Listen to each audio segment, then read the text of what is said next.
Шановне господарство, перш чым я скажу там нешта, я хочу, каб вы павіталі, каб паказаўся вам усім наш гость, таму што Ванечку вы пабачылі, а яго бацька Борис Александрович, уставце, калі ласка, каб на вас паглядзелі. Ну вось такі ён зяць Мележа. Сапраўды мне пашчасціла ведаць Мележа пры жыцці. Я сустракалася з ім, і калі ён жыў на кватэры, у сваёй кватэры па вуліцы Янкі Купала ў Мінску і на Дачы Ждановічах. Сказаць, што гэта былі проста сустрэчы, добрый дзень, гэта значыць не сказаць нічога.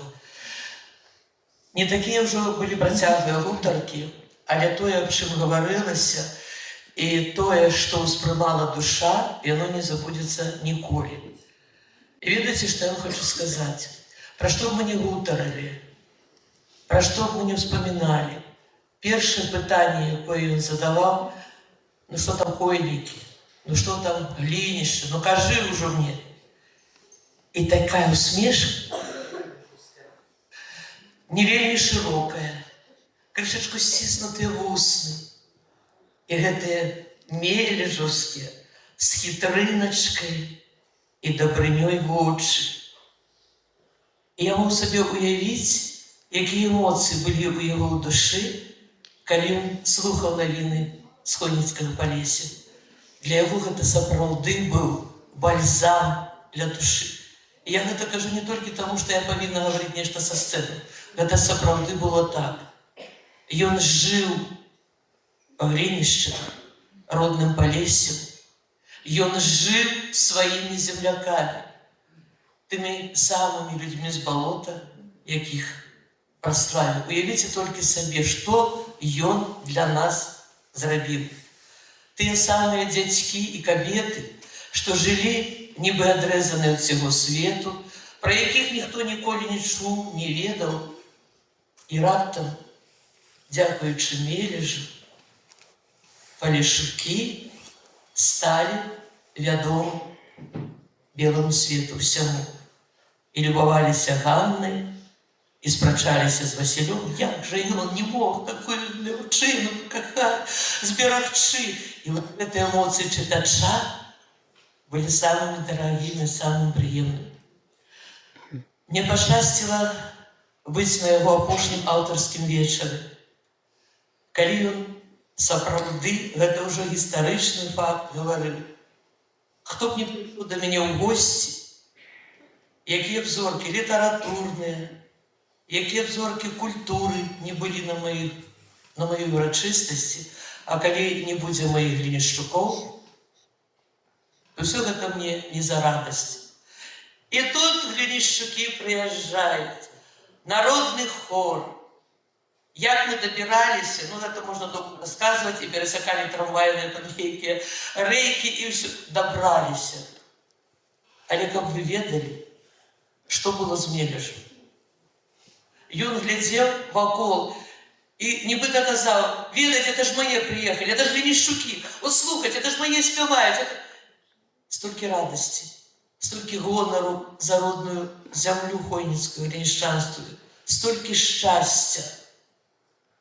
А калі загучалі вербы і паказалі на экране выраз твару Мележа, гэта быў згустак самых розных эмоцый. Там было ўсё: радасць, лёгкі сум, гордасць за сваіх землякоў.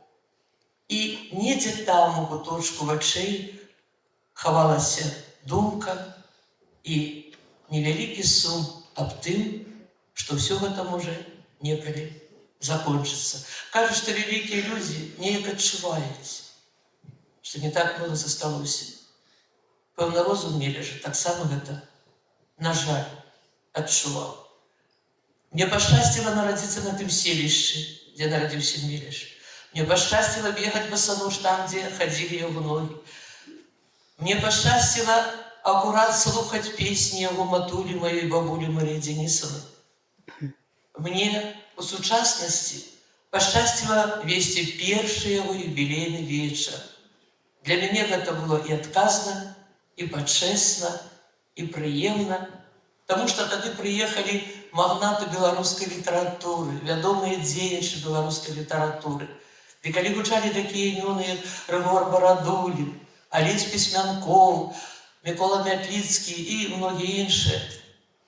І я была на адной сцэне з гэтай літаратурнай элітай. І ведаеце, як было адказна, а можа не так скажаш, а можа не так данесеш інфармацыю. Але ўсё адбылося добра, і сёння я з вялікім задавальненнем і са шчасцем успамінаю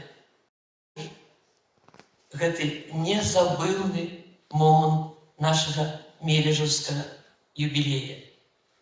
Я шчаслівая тым, што ў мяне адны карані з Мележаў, з маім родам мележоўскім. І менавіта ўсё тое, што я умею цяпер рабіць, гэта дзякуючы таксама Мележу. Таму што без роду, без падтрымкі продкаў я б гэта не магла зрабіць. І я дзякую лёсу за тое, што ён некалі сказаў: вы ўсе хочаце ў горад, у сталіцу. Можа, я была сёння сталічнай паненкай, мела б нейкае званне доктара філалагічных навук і хадзіла б па Мінску, хто ведае.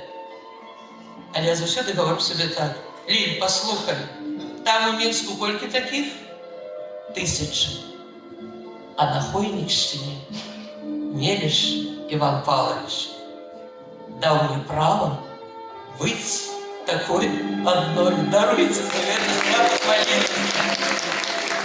Яшчэ карыстаючыся магчымасцю, я хачу сказаць вялікі дзякуй кожнаму, хто сядзіць сёння ў глядзельнай зале, за любоў да Мележа, за павагу да Мележа, за тое, што вы прыйшлі сёння. Кожнаму хачу пакланіцца ў пояс, кожнаму хачу сказаць: ведаеце, Іван Павлович усё чуе, усё бачыць, і ён шчаслівы тым, што мы сёння ўсе разам.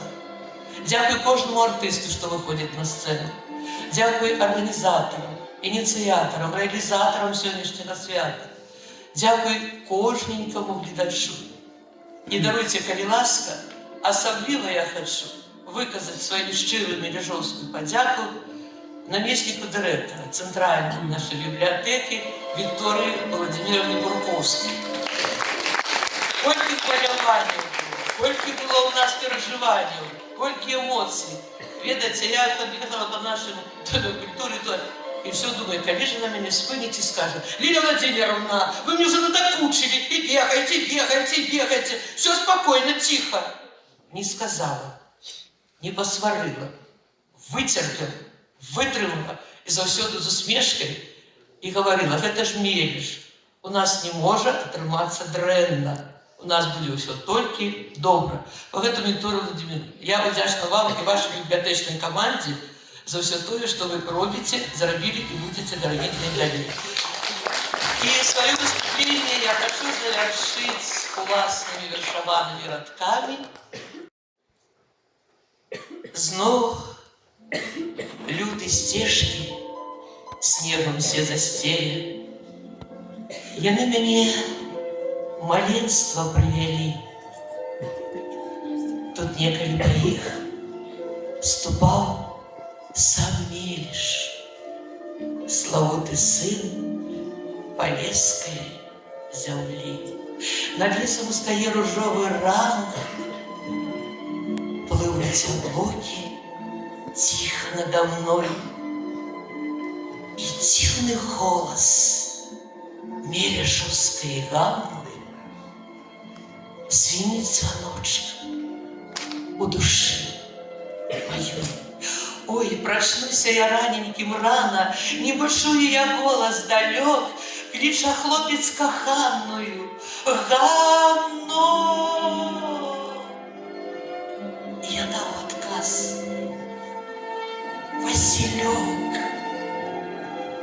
Пад ганулінай грушай спатканні маладым вестку шчасця нясуць. У ранём залацістыя рані нас люляюць, салоўкам спяюць. Так, няма таю ўжо грэблі, і навіны нам новае штосьці нясуць. Ды шумяць, гавораць хлімішчанскія вербы. Імя Івана па свеце нясуць.